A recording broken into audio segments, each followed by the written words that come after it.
ನಮಸ್ಕಾರ.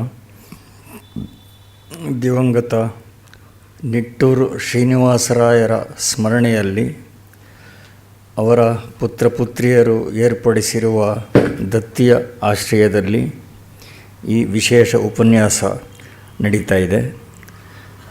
ನಿಟ್ಟೂರು ಶ್ರೀನಿವಾಸರಾಯರು ಇಲ್ಲಿರೋರಿಗೆಲ್ಲ ಪರಿಚಿತರೇ ಅಂತ ಅಂದ್ಕೊಂಡಿದ್ದೀನಿ.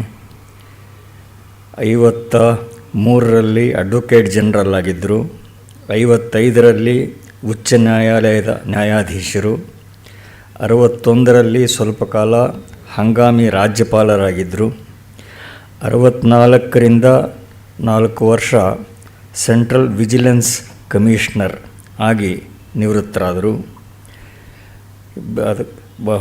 ಬಹಳ ವರ್ಷ ಹಿಂದೆ 1928ರಷ್ಟು ಹಿಂದೆ ಬೆಂಗಳೂರಿನಲ್ಲಿ ಸತ್ಯಶೋಧನಾ ಪ್ರಕಟಣಾ ಮಂದಿರ ನಡೆಸಿದರು. ಆ ಕಾಲದಲ್ಲಿ ಕನ್ನಡದಲ್ಲಿ ಪ್ರಕಟವಾದ ಅಷ್ಟೂ ಪುಸ್ತಕಗಳು ಒಂದು ಕಡೆ ಸಿಗಬೇಕು ಅನ್ನುವ ಉದ್ದೇಶದಿಂದ ಆ ಪ್ರಕಟಣಾ ಮಂದಿರ ನಡೆಸಿದರು.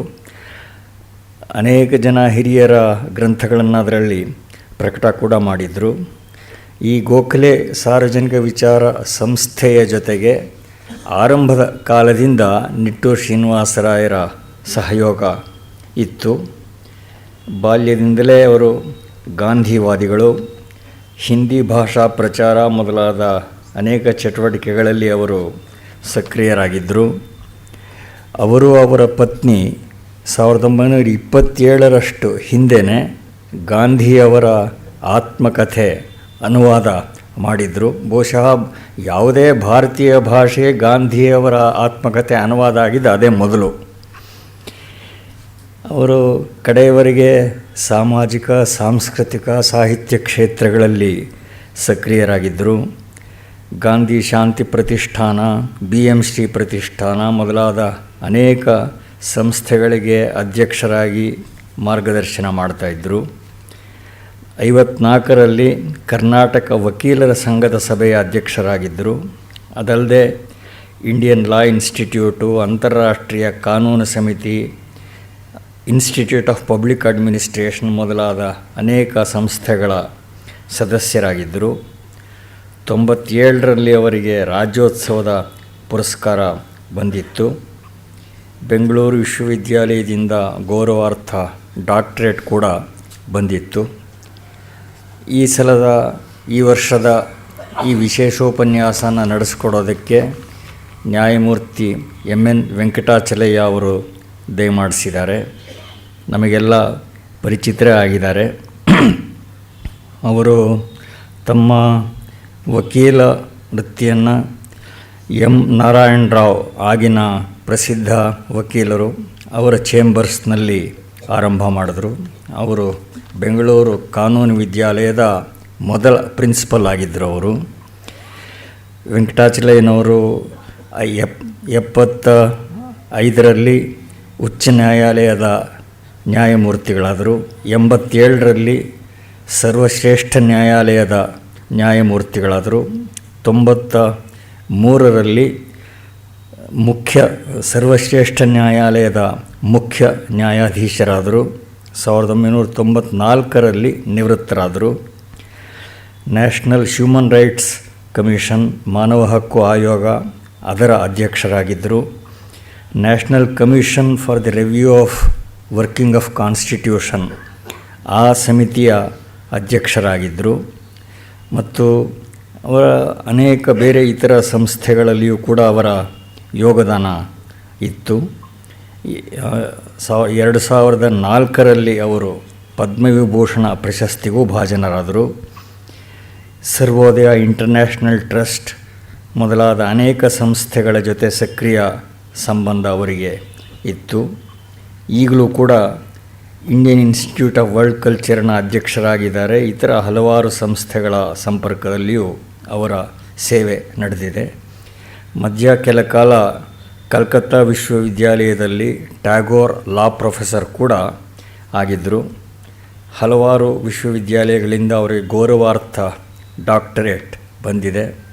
ತಮ್ಮೆಲ್ಲರ ಪರವಾಗಿ ಗೋಖಲೆ ಸಂಸ್ಥೆಯ ಪರವಾಗಿ ಅವರಿಗೆ ಆದರದ ಸ್ವಾಗತವನ್ನು ಕೋರ್ತಾ ಇದ್ದೇನೆ.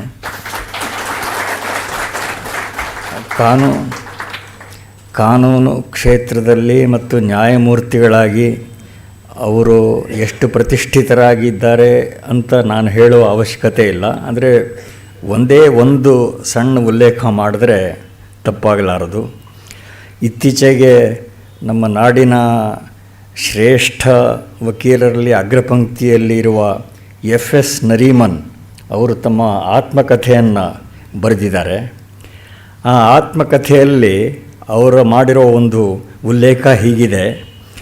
ಅವರು ಹಿಂದೆ ಜಸ್ಟಿಸ್ MC ಛಗ್ಲಾ ಅವರು ಮುಖ್ಯ ನ್ಯಾಯಾಧೀಶರಾಗಿದ್ದರೆ ಅವ್ರ ಮುಂದೆ ಅನೇಕ ಸಲ ಅಪಿಯರ್ ಆಗುವ ಸಂದರ್ಭಗಳು ಇತ್ತು. ಅದನ್ನು ಸ್ಮರಿಸಿ ಎಸ್ ನರೀಮನ್ ಅವರು ಬರೀತಾರೆ, I have not seen such a combination of knowledge and graciousness. Chagla ಅವ್ರ ಬಗ್ಗೆ ಹೇಳೋದು, I have not seen such a combination of knowledge and graciousness not until I met and came to know and respect justice MN Venkatachaliah. ಬಹುಶಃ ಅದಕ್ಕಿಂತ ಮೇಲಿನ ಪ್ರಶಂಸೆ ಯಾವುದು ನಾವು ಯೋಚಿಸೋದಕ್ಕೆ ಆಗೋದಿಲ್ಲ. ಇವತ್ತು ನ್ಯಾಯಮೂರ್ತಿ ವೆಂಕಟಾಚಲಯ್ಯ ಅವರು democracy in India from the constitutionalist to the populist ಈ ವಿಷಯದ ಬಗ್ಗೆ ಮಾತಾಡಿದ್ದಾರೆ. ಹಾಗೆ ಸಂವಿಧಾನ, ರಾಜ್ಯಾಂಗ ಇದರ ಕಲ್ಪನೆ ಹೇಗಿತ್ತು, ಈಚಿನ 5-6 ವರ್ಷಗಳ ಬೆಳವಣಿಗೆಗಳ ಪರಿಣಾಮ ಅದರ ಮೇಲೆ ಏನಾಗಿದೆ ಅದನ್ನು ಕುರಿತು ಅವರು ಮಾತಾಡೋರಿದ್ದಾರೆ. ಸಂವಿಧಾನದ ಬಗ್ಗೆ, ರಾಜ್ಯಾಂಗದ ಬಗ್ಗೆ ಅನೇಕ ಟೀಕೆಗಳು ಬಂದಿರೋದುಂಟು. ಅದು ಭಾರತದ ಪರಂಪರೆಗೆ ಅನುಗುಣವಾಗಿಲ್ಲ ಅಂತ ಒಂದು, ಅದು ಬಹುಮಟ್ಟಿಗೆ ಬ್ರಿಟಿಷರು 35ರಲ್ಲಿ ಮಾಡಿಟ್ಟಿದ್ದರ ಅನುವರ್ತನೆ ಅಂತ ಒಂದು ಟೀಕೆ. ಸ್ವಾತಂತ್ರ್ಯ ಹೋರಾಟ ಕಾಲದ ಕಲ್ಪನೆ ಅದರಲ್ಲಿ ಬಿಂಬಿತವಾಗಿಲ್ಲ. ಈ ರೀತಿ ಅನೇಕ ಟೀಕೆಗಳು ಎಲ್ಲ ಉಂಟು. ಮತ್ತು ಇದು ಅನೇಕ ಬದಲಾವಣೆಗಳಿಗೆ ಸಹಜವಾಗಿಯೇ ಒಳಗಾಗಿದೆ ನಮ್ಮ ಸಂವಿಧಾನ, ರಾಜ್ಯಾಂಗ.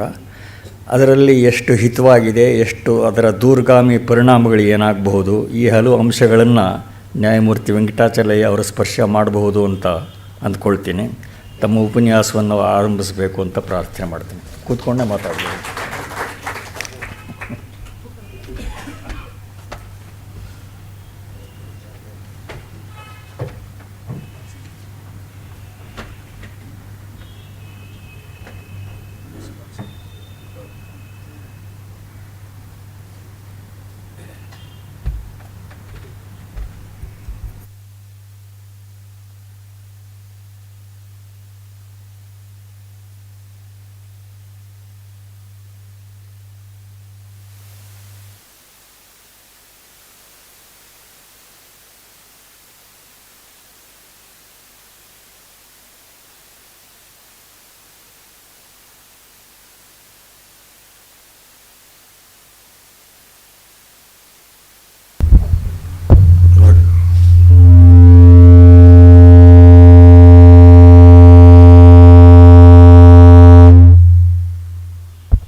Sri Ramaswamy,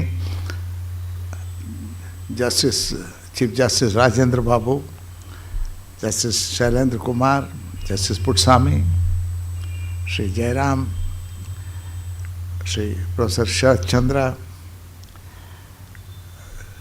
Sri Venkatachaliah, Sri Subbanna, members of the Nittur family, very distinguished members of the audience.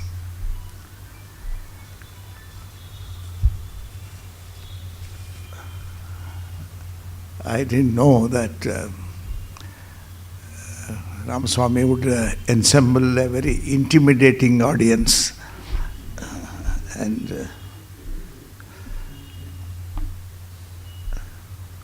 we are all great admirers of Justice Nittur Srinivasa Rao. Our families knew each other very intimately. Sri Ramaswamy has given an account of the very illustrious career of Justice Nittur Srinivasa Rao. I have written all that here, but I would it will be a repetition because he has mentioned the various offices he held with great distinction. But I can tell you as a human being what he was.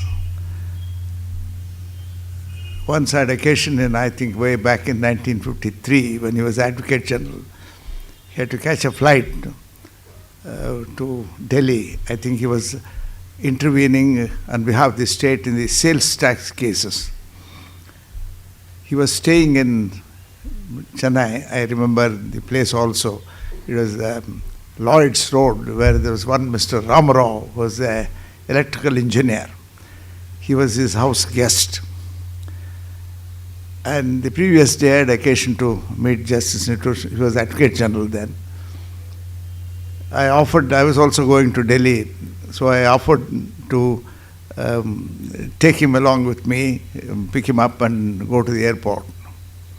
So flight was very early in the morning, so I went to pick him up quite in time.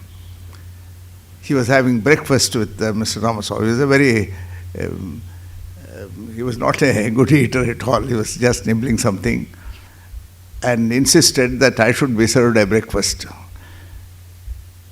Time was running out. I was getting nervous, but he was absolutely unperturbed. Then when I came out to board the car, he saw my client in the car. He also knew him. He was also to travel with us. He insisted on taking him back to the house and serving him breakfast. I felt the earth under my feet was sinking. And of course, time was over. By the time we left home, the flight time was over. And he didn't bat an eyelid. He never referred to it. And it was something extraordinary that human relations was something which is, as said, Sri Nitosh was a great life in our times. He was a doyen amongst men of law and had a unique distinction of living to be a centenarian. He did his schooling in Shimoga and Bangalore. His collegiate education was Central College, where his classmate was Sri V. Krishnamurti, another great lawyer of revered memory. Then I've narrated all the offices he held with such distinction. His post-retirement life spread over 4 decades and was full of activities dedicated to the welfare of society. He greatly enriched the cultural life of Bangalore and the state by his graciousness and wisdom. His courtesy was unbounded. One could rarely miss him at any important function. By his unmatched capacity for great and gracious human relationships, he endeared himself to everyone who came in contact with him. Of him, we may truly say, destiny kindly added years to his life. He wisely added life and graciousness to his years.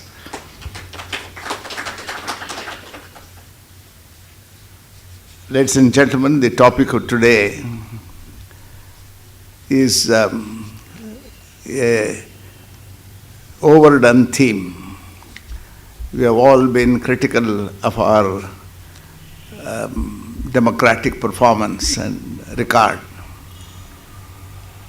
Many people think that, as Mr. Ramasamy rightly pointed out, has spent quite some time on that aspect, the criticism that the Constitution of India did not reflect the Indian heritage. It was a borrowed document. It was just the repetition of the 1935 Government of India Act with a couple of chapters, Part 3, Part 4, the Fundamental Rights chapter, the Directive Principles chapter added to it. Some kind of a scissor and paste document, and did not reflect the sentiments of the Indian people and Indian legacy and the heritage of India. But if you go through the debates in the Constituent Assembly, one will understand the kind of intensity of emotions under which they were functioning. Just then, country had seen a Holocaust. We had killed 7 to 8 lakhs of Indians in internecine fights, the communal flare-up. Long ago, in 1948, when the Human Rights, Universal Declaration of Human Rights was adopted by the General Assembly on the 10th of December 1948, it was an extraordinary experiment done internationally. In a smaller way, that was the kind of exercise that, in fact, when the Human Rights Declaration was being drafted, Eleanor Roosevelt, wife of President Roosevelt, was the president. The chief draftsman was Professor René Kazan of France, a French internationalist. When they used God in the preamble, the Russians said, no, we don't believe in God, and this will be... And ultimately the Muslim countries didn't sign for other reasons. Every word was torn apart. And it was the next 4 years of time that the committee took was something extraordinary. And that is somebody 20 years later, on the 10th of December 1968, by a felicitous coincidence, Professor René Kazan was conferred Nobel Prize for Peace. Then somebody asked him, why do you want this Universal Declaration of Human Rights? In perhaps the most greatest of understatements of the century, he just simply said, because men are not always good. He said, men are not always good. I was addressing a group. I happened to be chair of the International Association of National Commissions by rotation. During my time in the Human Rights Commission, it was India's turn. I was addressing them and said, men not always good is a beautiful, perhaps a very fit epitaph on the grave of the 20th century. In the 20th century, we have killed 140 million people in wars and another 70 million in civil strife, not unrelated to religion, language, ethnicity, and a whole host of things that divide man from man. This was the time at which things were, they were said, oh, you should have had, in the Constitutional Review Commission, I must have received about 2,000 letters criticizing the makers of the Indian Constitution, and said, you haven't used anywhere the word dharma, this is what India has stood for, and you have not referred to the sentiments of the Vedic heritage or values and things like that. One must understand that heterodoxy was the tradition of India.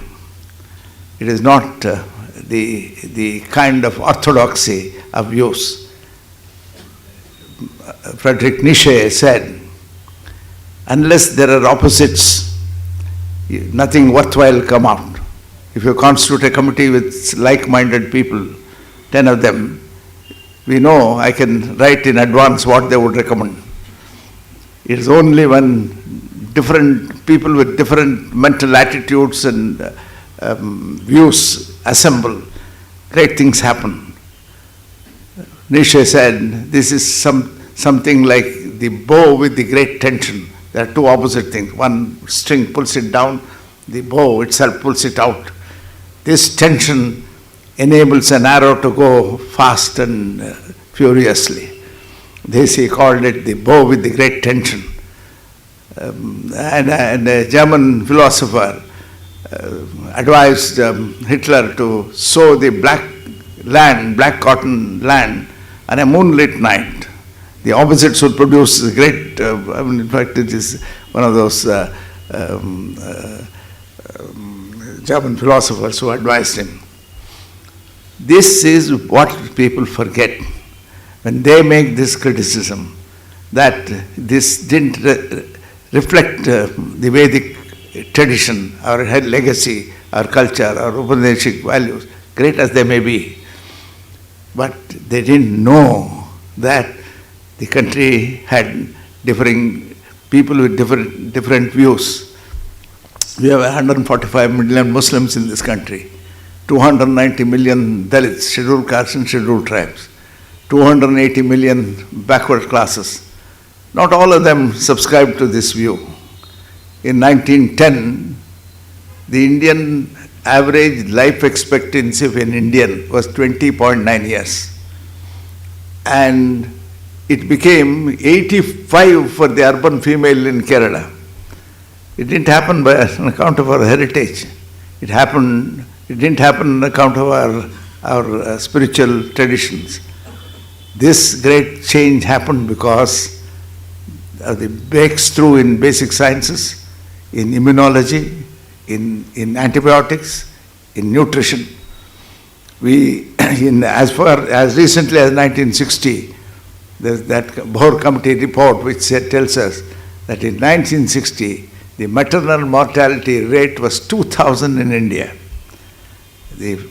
And in Europe it was 9. In America, in Scandinavian countries it was 2. We had 2,000. And today, in Kerala it has come down to 95. In Tamil Nadu it's 115. In 1910 the figure of infant mortalities, 259 children out of 1,000 live births wouldn't see the first birthday. Today that figure is 12 in Kerala. So much so that the UNDP's Human Development Report said a child born in Kerala today can expect to live longer than a child born in Washington. All this kind of miracles that have happened, we underestimate them. And if you go through the debates, they didn't refer to the Holocaust that we saw, the Hindu-Muslim carnage, the kind of killings that happened. Whole train loads of dead bodies would come from one border to another. The kind of savagery that we saw, it was something terrible. But you see the debates, they attained spiritual heights. They said they were not so much angry, vengeful. They wanted only one thing, how to save the posterity, future generation, from the scourge of this, the virus of antagonism between groups of people. This is the problem. And people who say, oh, we must have dharma, and it certainly, dharma is one for practice, not for recitation. All that we do is incant dharma, not observe it. This and the diversity of the requirements of India at the time is reflected by one thing. Even the small aspect of the right of a person professing the Sikh faith to carry a kripan had to be expressly provided in the Constitution. That's the kind of diversity that we had to accommodate. And I personally think they did a very great spiritual task in assembling this constitution. Criticism is always there. In fact, when Sri Ramchandra went to forest in obedience with his father's desire, a rishi, Jabali, went and told him, what a fool you are. Where is this departed soul? Where is this, you offer rice balls, the pinda to a departed soul. How does it go there if it is possible to send it across to another world? When a person goes out of home for business, you can supply him food from home. You see, why do you believe all this nonsense? This is the legacy of heterodoxy in our democracy. Heterodoxy is the pillar of democracy. That we must understand. Otherwise, you can't keep the country together. You see, this lesson we have not yet learned. And unless you accommodate the spirit of diversity, accommodate others' views. It is, you must see the Muslim members of the Constituent Assembly from Assam, when cow slaughter, anti-cow slaughter debate went on, the kind of debates they contributed to. Everyone was determined to make India a shining example of great coexistence, a place of happiness. Can you believe that in 1947 we were generating just 1,372 megawatts of power? Just in 1947, our production of electricity was 1,300 megawatts. Today we have an installed capacity of 1,80,000 megawatts. We are producing just 6 million tons of wheat in 1946. It became 76 million tons in 2000. And the transformation that has occurred, questions arise whether it is because of democracy or in spite of democracy. That's a debate which on both sides, people are prepared to find arguments for this without. Actually, in economics, there is a thesis called the Lee thesis, the thesis of Lee Kuan Yew of Singapore. He said, if you have democracy, forget development. You want development, forget democracy. This is his argument, and of course he demonstrated in his own way how Singapore developed. But you know that you want to make a political speech in Singapore, you'll have to have government's permission. If you don't take permission and make a political speech, there's a mandatory fine of $1,000. If you repeat it, there's a mandatory jail sentence. And this is the price Singaporeans pay for their development. The Malaysian judge once said, the Constitution of Malaysia guarantees freedom of speech. After a little pause, he said, it doesn't guarantee freedom after speech. This is the kind of thing, but see what we have here in this country. So, the freedom of speech, our journalist brothers have they have practiced that great virtue to excess, and we have all kinds of things. But this is the price human beings pay for liberty. Liberty of spirit, liberty of soul, liberty of expression. You live in a free society. You don't know what it is. Actually, and I were debating our case load in courts. In America, for every 1,000 population, every year, 338 new legal actions are filed. Imagine 338. In Singapore, it is 89. In Kerala, it is 29. In Jharkhand, it is 4. There is no docket explosion, there is a docket exclusion. People don't come to courts, don't agitate their rights. Why is it? First is income by which you can education by which you are aware of your rights. Second is financial resources to litigate. Both are same, both in Singapore and in the United States. But why is 338 is 89? It is an open society. It is the open society man wants it. Those in authority, as I said somewhere, rule of law in this country has meant that those who rule are the law. And this kind of tyranny of misuse of power has been our bane in the recent years. Ladies and gentlemen, I have made some small notes and I wish to tell you the very need for social organization of man stems from the fact that all human beings, incomplete in themselves, seek the ordainment of their destiny in the enriching atmosphere of human companionship and of political institutions. Democracy provides the richest and the most profound opportunities for this mutual enrichment.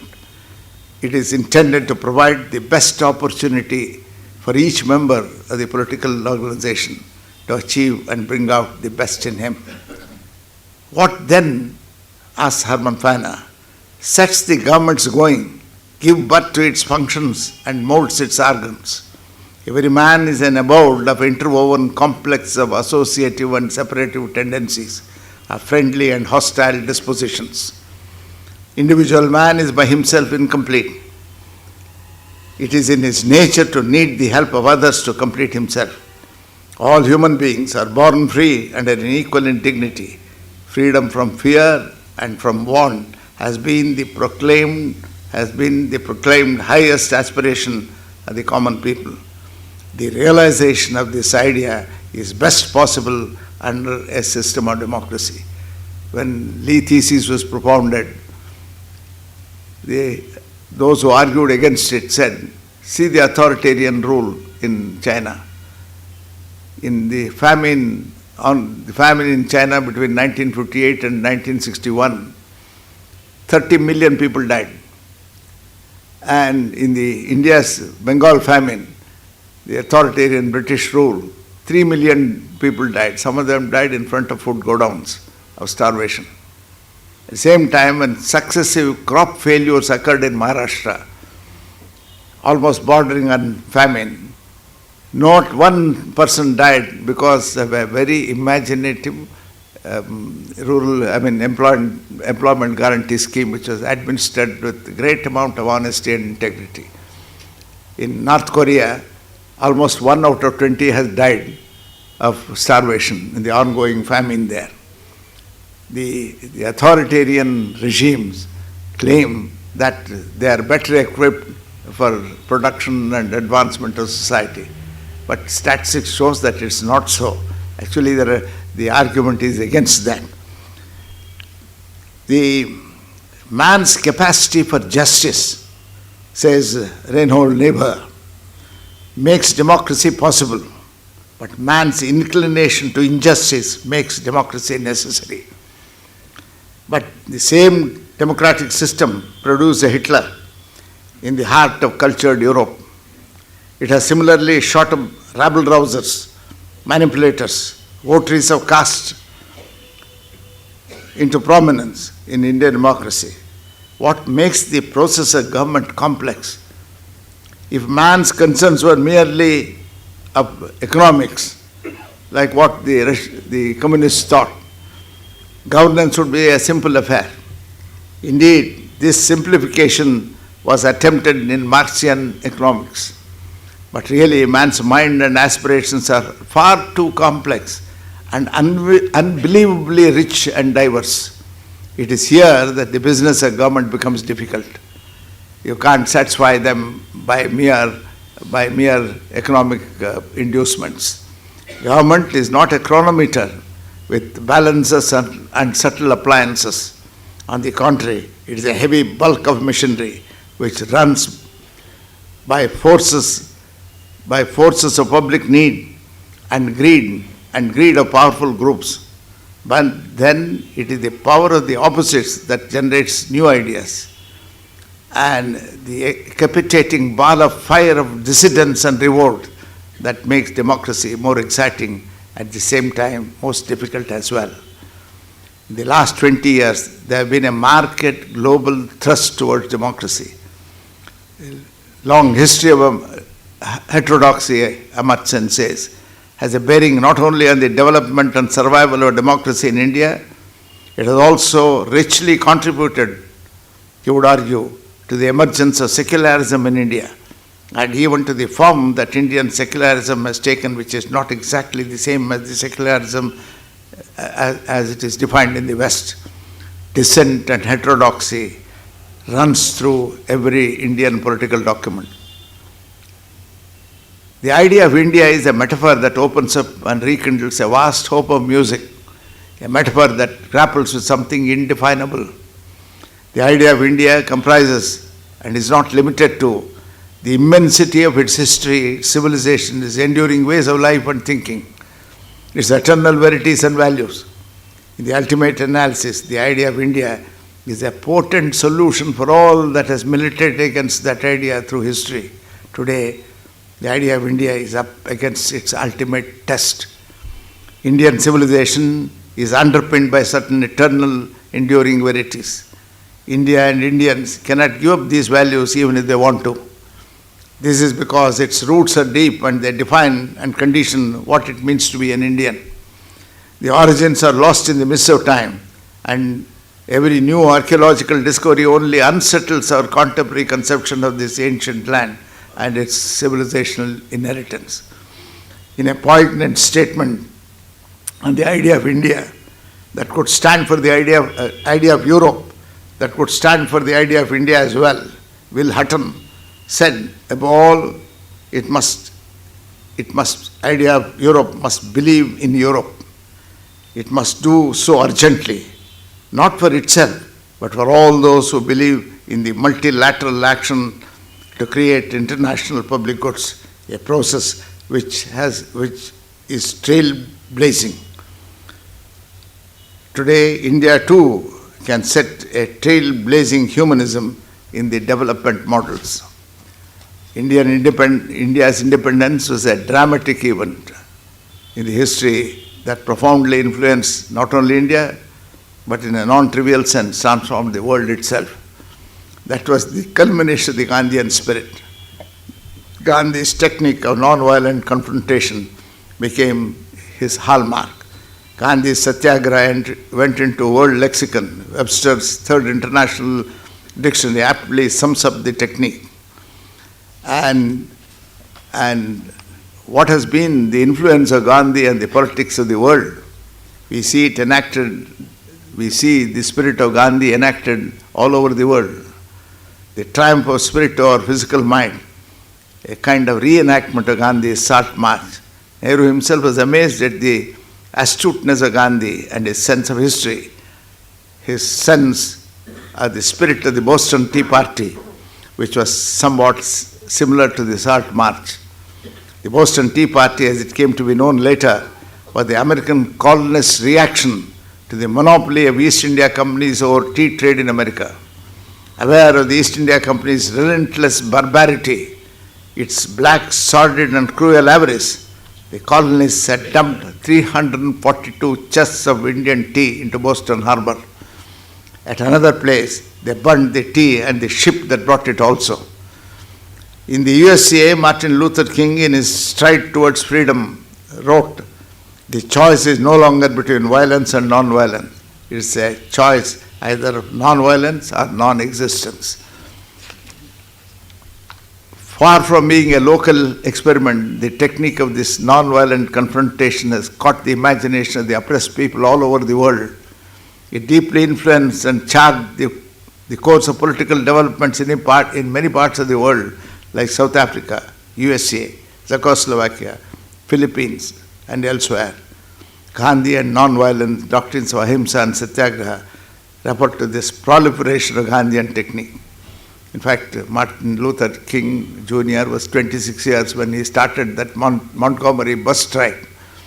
A black woman was seated in a bus, according to the law, had to yield her seat to a white man or a white woman if she came in. One black girl said, "No, I won't get out." She was forcibly thrown out. What happened to Gandhi in South Africa? The blacks went on a strike. 382 days, not one black entered a bus. The whole bus system in America was dependent upon black custom. So they were on the border of poverty, of pauperism. And they yielded. That is the year when the American Supreme Court came back with that beautiful judgment of a Brown case, which undid the whole host of the previous cases. Actually, American record was so sordid that a black man, went to the American Supreme Court and said, "To be a white man in America is a great privilege. I'm 7/8 white. My ancestors, 7/8 of them are white. Only there's one streak of black thing." The American Supreme Court said, "No, you are 1/8 black. You can't sit in a white compartment, though you have purchased a first-class white railroad ticket."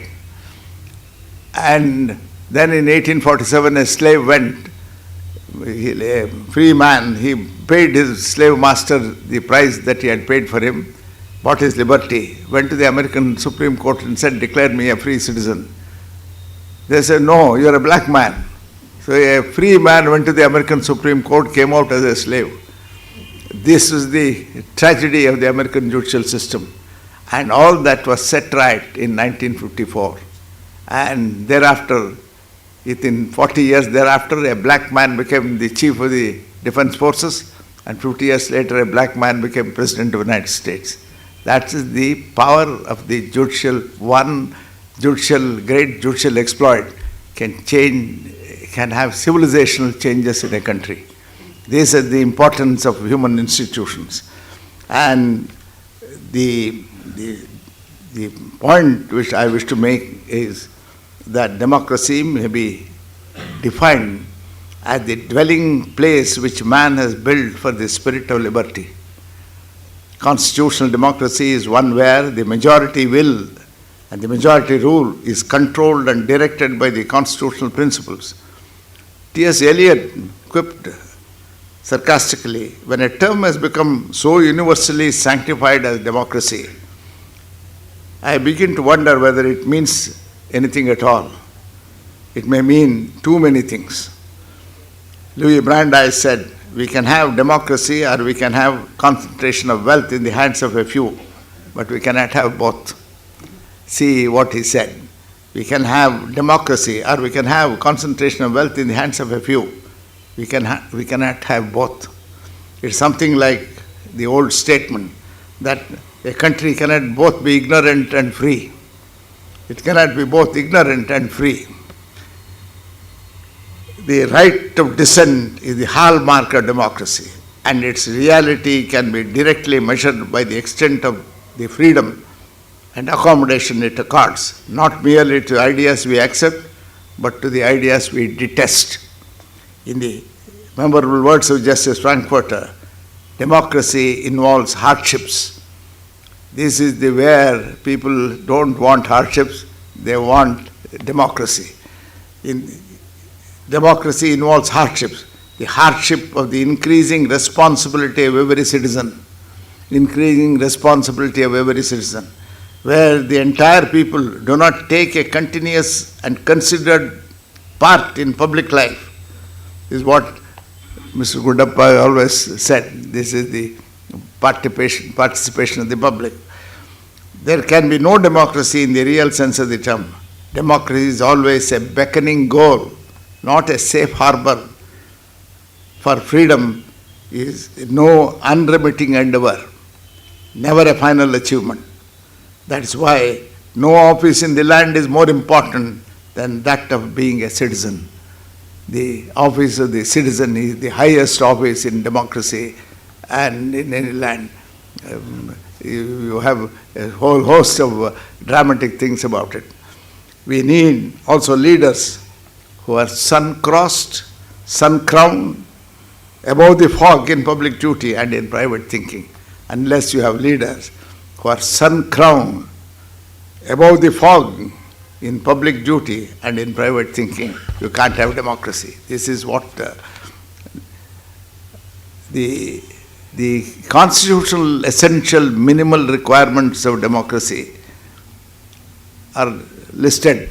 Some of them are this: conduct regular, free and fair elections, and a peaceful change of political authority after elections. The existence of a multi-party political system, freedom of speech and expression, and a free and enlightened press. Regular parliamentary deliberations. In 2008, the parliament in India met only 40 days. Unless you have a minimum of 120 days of deliberations, you can't do this. In fact, this is what Ambedkar very powerfully stated. In a parliamentary democracy, unlike in a presidential system, you have less stability, but more accountability. Somebody asked him, why do you have this elephantine size of constitution? He said, in India, you have no constitutional morality. It's a mere top dressing on Indian soil. I want every branch of administration to be brought within the constitutional fold and constitutional discipline. And I am not apologetic about the size of the constitution. you have in a presidential system, there is greater stability of political stability, but less accountability. More accountability in a parliamentary system. The means of its achievement is the number of days in which Parliament sits and deliberates. They don't do it at all. And the more than this commitment to rule of law, secularism and constitutionalism. Louis Henkin defines what is constitutionalism. He gives 13 components of constitutionalism. A healthy respect for constitutional conventions. This is what Rajendra Prasad and others said. There are silence of the Constitution. You must have this respect for the constitutional conventions. We don't respect them. Then a constitutional democracy is one where there are institutional safeguards against the power running amok. There is the Controlled Auditor General, the courts, the Human Rights Commission, all this, they are all institutional safeguards so that majoritarianism doesn't turn into elective despotism. And every power has an inherent capacity, inherent inclination to excess. Any power, you leave it alone, it runs into excess. That's the very nature of power itself. Unless you control it by institutional mechanisms, not individual fancy, unless you control it by institutional safeguards, every power runs into excess. We see this happening. And secondly, there must be legitimacy of representational character of political institutions. There must be democratic legitimacy, representational legitimacy in Parliament and in houses. 68% of the present day Lok Sabha members are elected on a minority vote. More people have voted against them. Half the number of voters don't want it all. Even amongst those who have voted, more have voted against them than for them. This is why the United Nations said the test in any of these, particularly in plebiscites and referenda, it must be 50% plus one vote. Now England, after this debacle of the last elections where a coalition government was foisted in England, they are now thinking of going past the post system and adopt the Australian system of the second preferential vote to be transferred. For example, 5 persons contest and none of them gets 50%. The last member is qualified, his second preferential vote is transferred. This is difficult in India. The rural voters will not be able to understand the implications of it. So, in the Constitutional Review Commission, we said that this system may not be appropriate.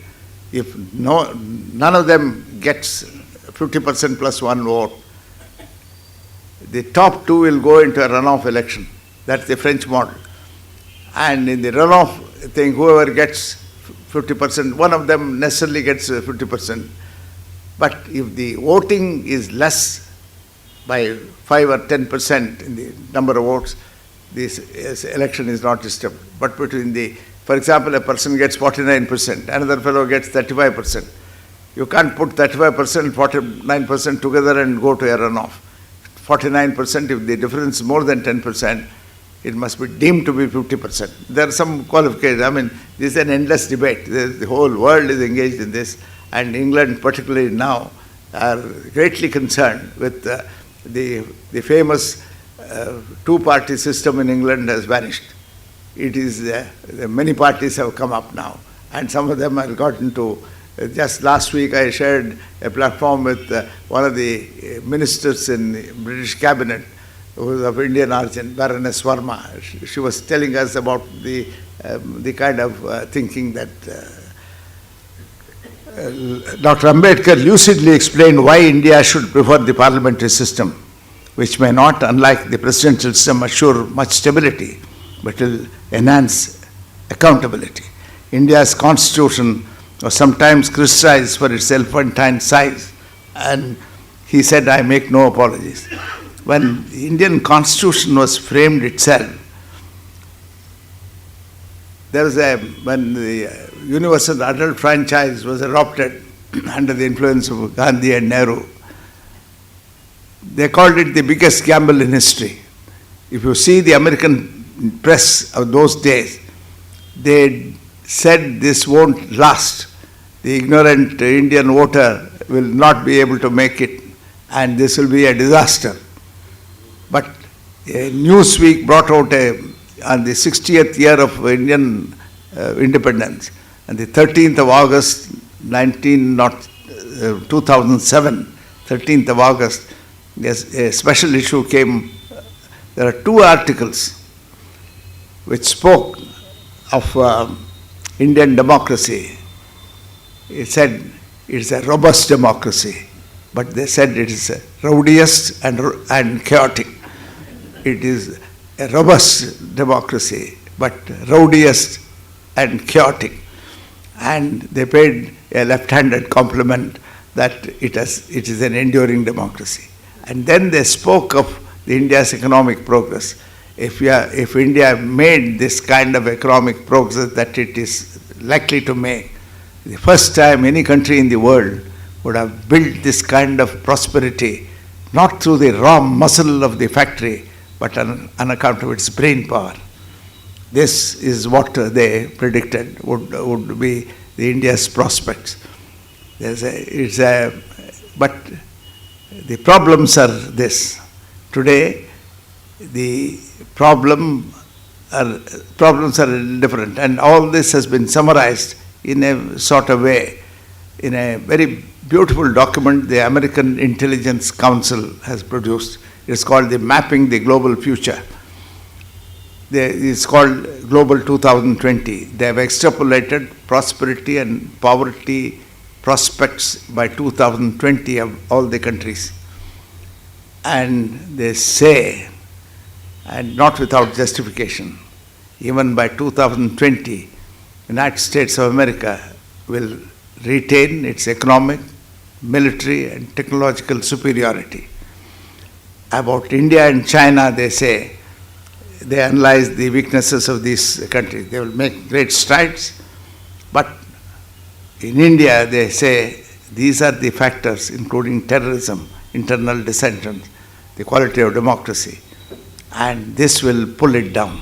This is and when they made the same amount of, the same projections in their document 2020, everything came absolutely true. Absolutely true. I mean, if you interpret the graphs, you will find that a dollar will be 47 rupees. It exactly happened that way. The predictions are so accurate, and that's a part of the thing which all our political leaders must read and understand, and what is to be avoided in Indian development. In fact, Buddha said, why republics decline? He gave 19 reasons why republics fail. And there's a very interesting thing. I've set out those things. It's a long thing. I'm running out of time. In fact, the alternate between a democratic rule and a tyrannical authoritarian rule where a benign kingship, benign dictatorship, beneficial. Dostoevsky, in his Brothers Karamazov, the Grand Inquisitor asked the question whether to leave the determination of what is right to the freely questioning masses and risk unrest, turbulence, riot, murder and war. Give people the right to ask questions, what is right or what is wrong, or to take the choice out of the hands of the masses, as the authoritarian rulers do, stilling their unrest by bread, by circus, by myth, hierarchy, and the infallibility of a doctrine enforced by imprisoning and torturing the disobedient. The two options between rulers, those who make up public opinion, he poses this question, and history has given the answers, that democratic system in the hand, but people's vigilance is the most democratic governance and human development, democratic governance and vigilance of the people. These are the issues that confront us. Amartya Sen put out a beautiful monograph. India, what prospects, he said. He assessed what between India and China. But the real issue is, as people say, 20th century is the century of America, 21st is the century of China and India. I don't think it is the century of either China or India or America. It is the century of new medicine, of new biology, of new science and new technologies. There is going to be a convergence of all branches of knowledge, and the changes that will bring about will change the face of society. 10 years hence, human society, the life of the humans and the planet will not be the same again. There are extraordinary things that are happening. People, our own students of physics don't know what is happening in the Large Hadron Collider between France and in the border, and 400 feet under the ground. They have a tunnel of 270 kilometers in which this atomic bombardment is going on. They want to replicate the state which the universe saw 1 second after the Big Bang. They want to replicate this. And the kind of the synergy that all branches of knowledge have produced. This is something which 4 years ago in 2006, the Science Congress invited me to address them. I told them I can't find even one slender excuse for my extraneous presence before scientists. But the only thing I can invent is that the Indian Science Congress itself had been established by a judge, Sir Ashutosh Mukherjee. He was the president of the Indian Science Congress in 1913 and 14. So, claiming I spoke on a topic called the Ionian,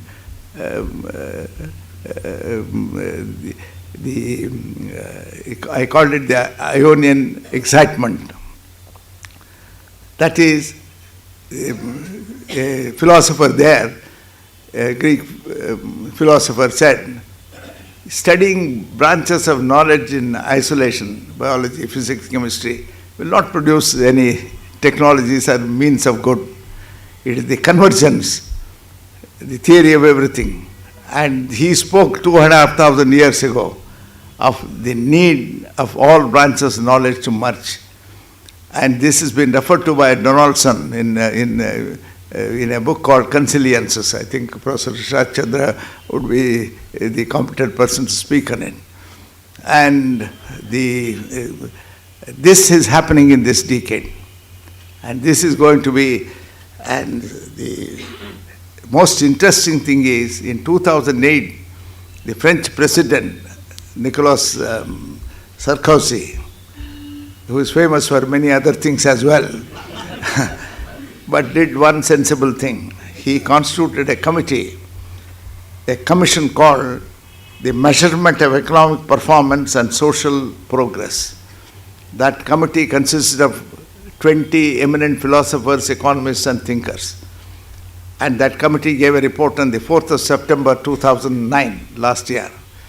And that report and that committee, Joseph Stiglitz was there, a Nobel laureate in economics. Amartya Sen was the members. And there were 18 other very eminent people.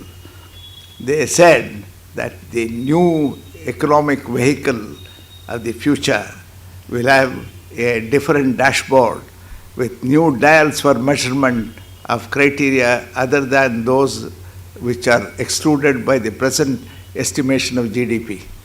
And they said how they have assessed how this progresses, what it has meant for in terms of human happiness. And in Europe, if you see Niall Ferguson's book, between 1400 to 1984, 1,000 wars were fought amongst the European countries. Every 4 years there was a war, big or small. They have eliminated it. The unification of Europe is perhaps the grandest achievement of human spirit in the last 30 years. And how did they do it?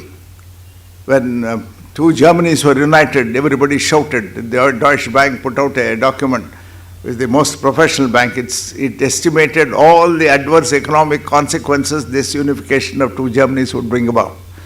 Everything came true. But Helmut Kohl said, I will have a European roof over Germany, not a German roof over Europe. And he insisted, is one of those leaders who are not acclaimed as a great statesman, but his work has been so enduring. They brought about this unification. And every predicted economic adverse consequence happened. But Europe became one.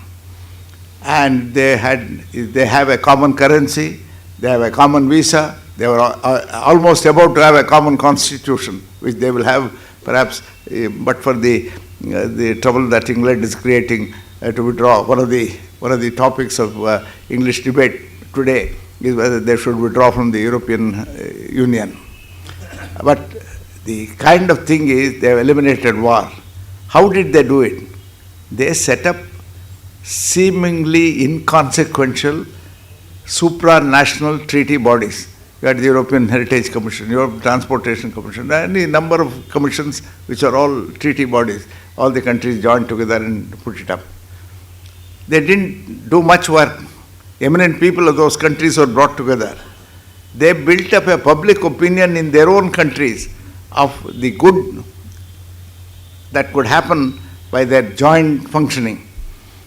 And slowly over time, they built up a mood in their respective countries that joining together is going to be a great event in Europe. That happened when Helmut Kohl lost his election to Schroeder in 1998. In September 1998, he announced his retirement. The crowd shouted half an hour, Helmut, Helmut. He gave an ovation. And some speaker said, the announcement of Helmut Kohl's retirement from politics was something like the Alps announcing their departure in Europe. That was the kind, and this kind of effort is the only solution of South Asia. Slowly over time, whose duration we can't predict now, you must slowly build up. You must start with human rights, a South Asian Human Rights Commission, South Asian Human Rights Court, and slowly built up this thing. There are beautiful human beings, first class, Kamal Hussain, Raman Shoban, and from Bangladesh, from Pakistan, Nepal, Sri Lanka.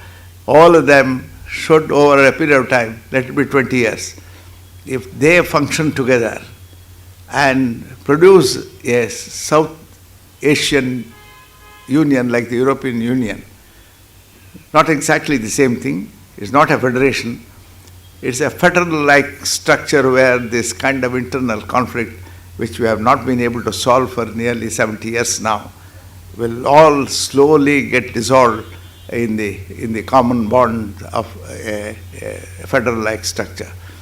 And the democracy's survival in India will depend entirely upon the success we achieve, because a country surrounded by failing, collapsed countries has tremendous problems. Many politicians, political science students have listed them.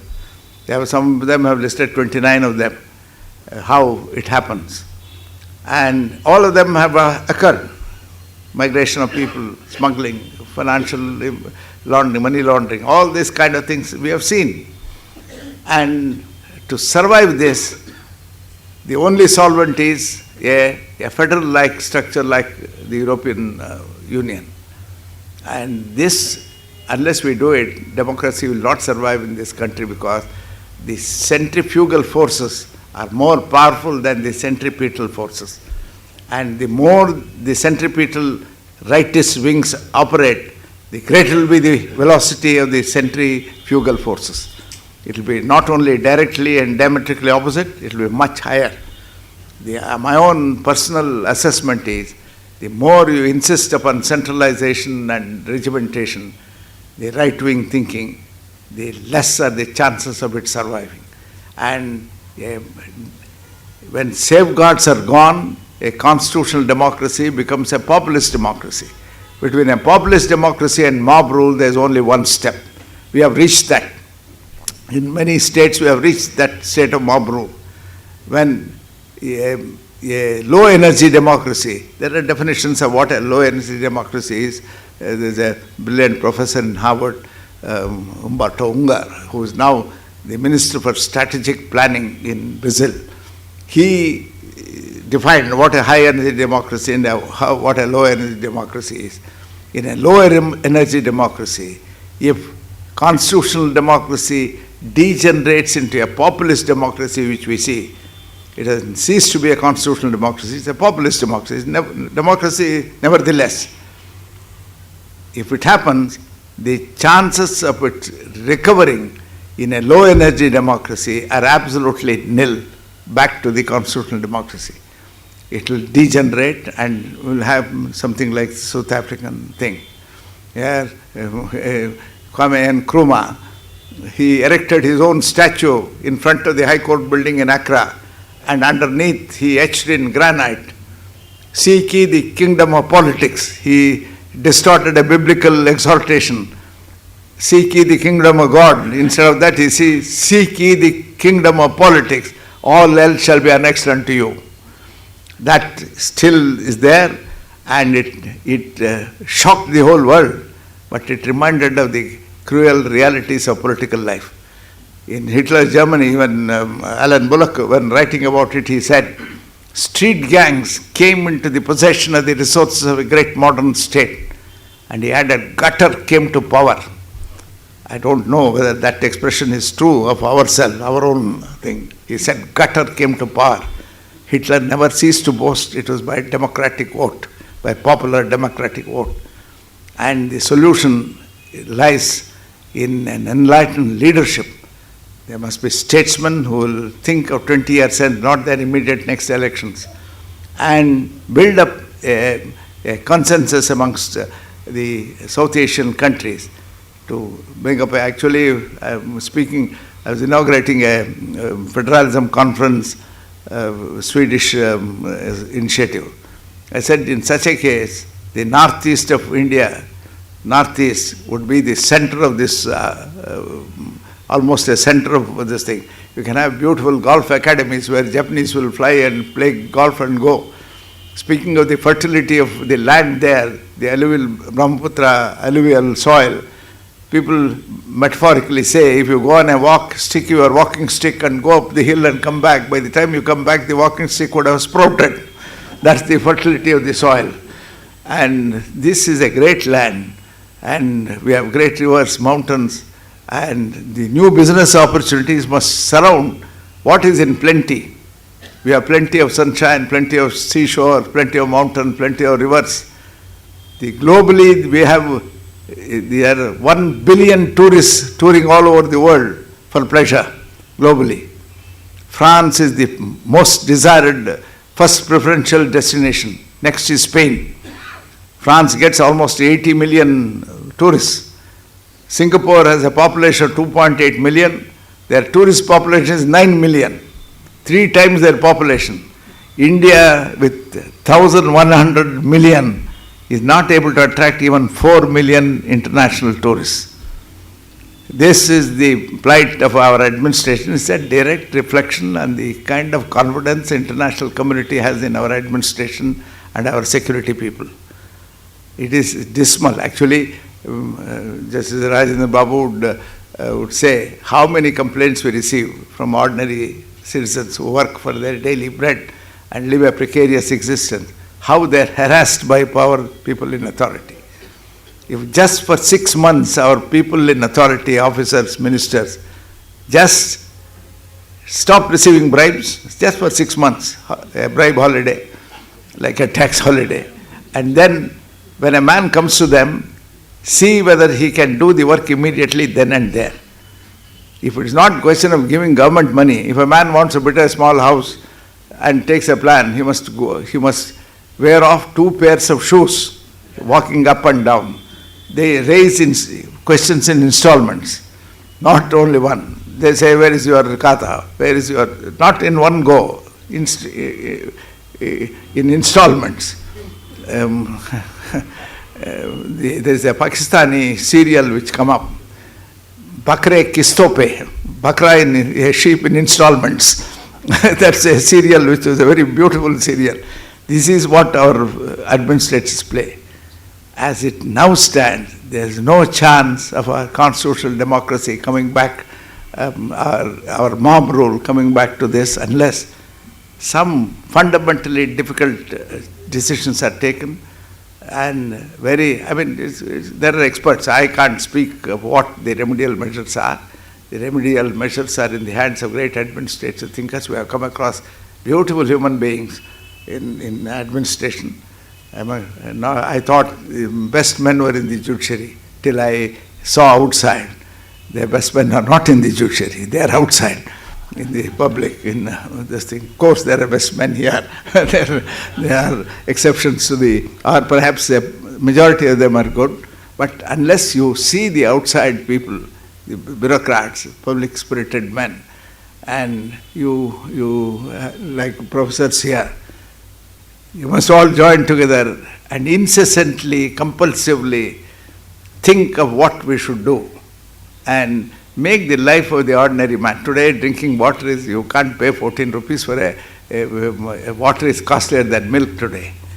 And half the time of their life is spent in searching for the means of bare existence. And my own suspicion is that the populist democracy has already crossed the limit into a mob rule, and to come back for a lower democracy is almost impossible unless the Indian resources of the Indian mind is great, and people must now think in the right direction. Thank you for your patience and courtesy.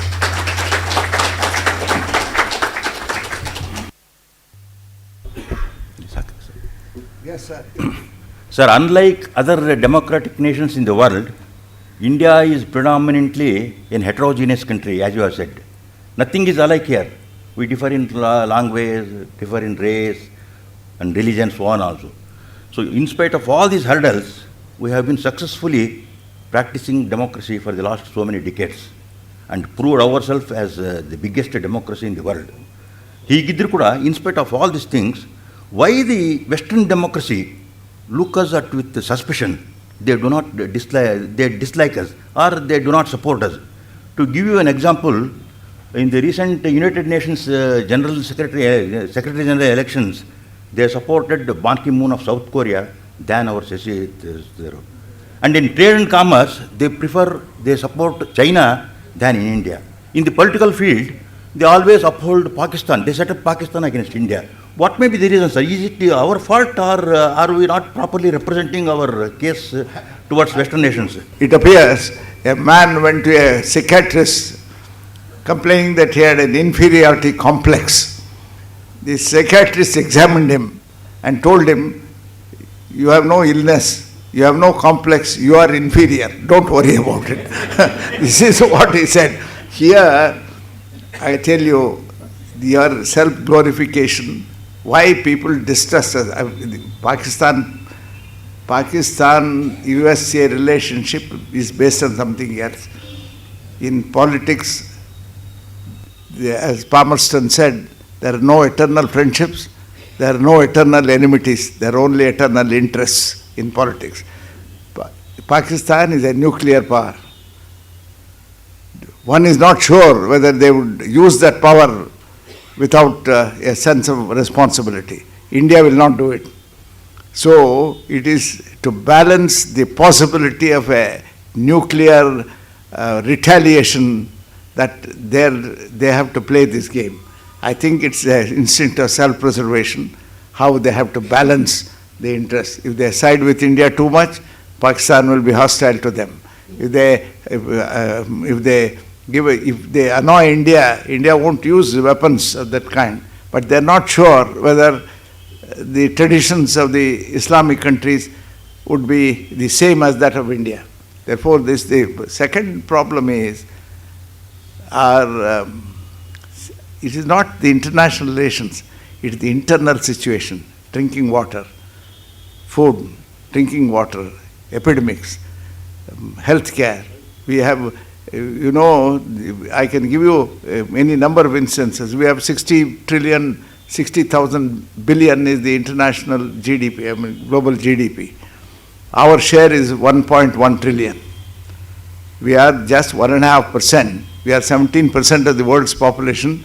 Our share of the world's manufacturing output is 1.5%. See, we are not in the reckoning. We are growing, but you say globalization. If you really understand, study the degree, if you have the 100 as the limit of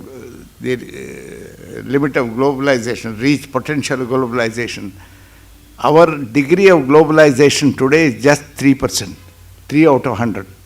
So we have 97 steps to go. And how we, proper administration, utilization of technology, the more you use, see for example, they say technology becomes easier by networking. If more you use, that's one thing which is non-rival. It's not something like a barrel of oil, either it is for me or for you, not for both. But technology is for both, for everyone. The more you use, the cheaper it becomes. So you must technologically advance, take advantage of it to benefit the life of men. This is the problem. Our administration is responsible for this negative impression the whole world has of us. And we have known all this. See, there is a consul general in Hyderabad who went out on retirement, American consul general. He criticized, there is a factory which is outside Hyderabad, from 40 kilometers away from Hyderabad. They make a beer called Budweiser. It's an international brand. I don't taste it, but it is supposed to be a very sophisticated beer. The road between Hyderabad and that beer factory is in potholes. It appears the consul general asked them, why don't you build the road? You are billionaires, you are a multinational company. Why don't you build this 40-kilometer road yourself? They said, this is our safety, the road must be the same. Because every day, some petty fellow comes and says, give me a crate of this. A sub-inspector comes, a village panchayat fellow comes, a pradhan comes. The road is good. They will make a beeline every minute. So this kind of corruption, the perception of corruption in India and misrule in India outside is perhaps one of the reasons for this suspicion. And that man said, this is why that manager of that Budweiser company said, we don't want to make a good road because more people will pester us throughout the day. This is the position. Thank you. Thank you, sir.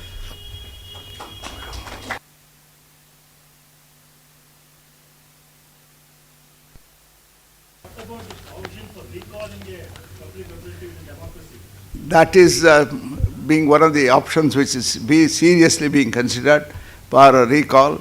How and what conditions, you know, how this could be used. And the present system is going to be a dangerous thing.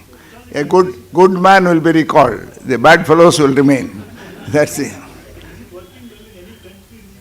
Yes, in some countries it is. In Norwegian countries, well, of course, it is a matter of course. He will himself go. If people say, we don't want you. Your optimism is rowdiest. But still, I have to congratulate you being a legal luminary, a comprehensive survey of all the constitutions and plus points and the drawbacks of Indian democracy, which is working. Thanks a lot for your... Somebody 50, 60 years ago, I think it was who wrote that Asian drama. Who's that? Who wrote that? Gunnar Myrdal used this expression of India is a functioning anarchy. He called it 60 years ago. Galbraith borrowed it and he used that expression. He called it a functioning anarchy 60 years ago. You must imagine now what it is. Thank you, sir. We have to close now. ಮುಂದಿನ ಕಾರ್ಯಕ್ರಮಗಳು ನಾಳೆ ಅಂದರೆ ಶನಿವಾರ 28ನೇ ರಾಯರ ಸ್ಮರಣೆಯಲ್ಲಿ ಪ್ರಾಯೋಜಿಸಿರುವ ಅವರ ಪುತ್ರ ಪುತ್ರಿಯರಿಗೆ ಕೃತಜ್ಞರಾಗಿದ್ದೇವೆ. ಈ ದತ್ತಿ ಉಪನ್ಯಾಸ ನಡೆಸಿಕೊಟ್ಟ ನ್ಯಾಯಮೂರ್ತಿ ಎನ್ ವೆಂಕಟಾಚಲಯ್ಯ ಅವರಿಗೆ ವಂದನೆ ಸಲ್ಲಿಸ್ತಾ ಇದ್ದೇನೆ. ವೆಂಕಟಾಚಲಯ್ಯ ಅವರು ನಮ್ಮ ಸಂವಿಧಾನದ ಅಕ್ಷರಗಳ ಹಿಂದಿನ ತಾತ್ವಿಕ ಅಧಿಷ್ಠಾನ ಏನಿದೆ ಅದನ್ನು ಸ್ಪಷ್ಟಪಡಿಸಿದ್ದಾರೆ. ಹೇಗೆ ನ್ಯಾಯಾಂಗದ ಚರ್ಯೆ ಒಂದು ನಾಗರಿಕತೆಯ ಸ್ವರೂಪಕ್ಕೆ ತಿರುವನ್ನು ಕೊಡಬಹುದು ಅದನ್ನು ಕೂಡ ಅವರು ಸ್ಪಷ್ಟಪಡಿಸಿದ್ದಾರೆ. ಭಾರತದ್ದು ಜಗತ್ತಿನಲ್ಲಿ ಅತಿ ದೀರ್ಘ ಸಂವಿಧಾನಗಳಲ್ಲಿ ಒಂದು, ಇದೆಲ್ಲನೂ ಗೊತ್ತಿರೋ ಸಂಗತಿನೇ. ಆದರೆ ಇದು ಹೇಗೆ it is dynamic and not static. ಇದು ನಮ್ಮ ರಾಜ್ಯಾಂಗ ಮತ್ತು ಸಂವಿಧಾನ ಗತಿಶೀಲವಾಗಿದೆ ಅನ್ನೋದನ್ನು ಕೂಡ ಅವರು ಸ್ಪಷ್ಟಪಡಿಸಿದ್ದಾರೆ. ಮೂಲಭೂತ ಹಕ್ಕುಗಳು ಮತ್ತು ನ್ಯಾಯಾಂಗ, ಶಾಸಕಾಂಗ, ಕಾರ್ಯಾಂಗಗಳ ಅಧಿಕಾರ ವಿಭಜನೆ ಎಲ್ಲ ಅಂಶಗಳು, ಹತ್ತಾರು ಅಂಶಗಳು ಮರುಪರೀಕ್ಷೆಗೆ ಒಳಪಟ್ಟಿವೆ. ಈಗಲೂ ಅದು ಆ ಪ್ರಕ್ರಿಯೆ ಮುಂದುವರೆದಿದೆ. ಸಂವಿಧಾನ ಸುಧಾರಣಾ ಪ್ರಯತ್ನಗಳು ವರ್ಷಗಳುದ್ದಕ್ಕೂ ನಡೆದಿವೆ. ಆದರೆ ನಾವು ಮರೆಯದೇ ನೆನಪಿಡಬೇಕಾದ ಸಂಗತಿ ಅಂದರೆ ಇದು ಇಷ್ಟು ಉದ್ದವಾದ ದೀರ್ಘವಾದ ಸಂವಿಧಾನ ಯಾಕಾಯಿತು ಅನ್ನೋದನ್ನು ಕೂಡ ಡಾಕ್ಟರ್ ಅಂಬೇಡ್ಕರ್ ಅವರ ಮಾತಿನಲ್ಲೇ ಅವರು ಸ್ಪಷ್ಟಪಡಿಸಿದ್ದಾರೆ. ನಮ್ಮ ಸಂವಿಧಾನ ರಾಜ್ಯಾಂಗದ ರೂಪರೇಖೆಗಳ ಮಾತ್ರವಲ್ಲದೆ ಆಡಳಿತ ರೀತಿಯ ವಿವರಗಳನ್ನೂ ಒಳಗೊಂಡಿದೆ.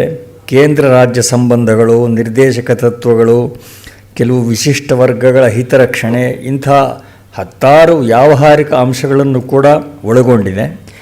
ಇನ್ ಅದರ್ ವರ್ಡ್ಸ್, ಅವರು ಹೇಳಿದ ಹಾಗೆ ಇನ್ಸ್ಟಿಟ್ಯೂಷನಲ್ ಸೇಫ್ ಗಾರ್ಡ್ಸ್ ಇದು ನಮ್ಮ ಸಂವಿಧಾನದ ಮತ್ತು ರಾಜ್ಯಾಂಗದ ಒಂದು ಪ್ರಮುಖ ಅಂಶವಾಗಿದೆ.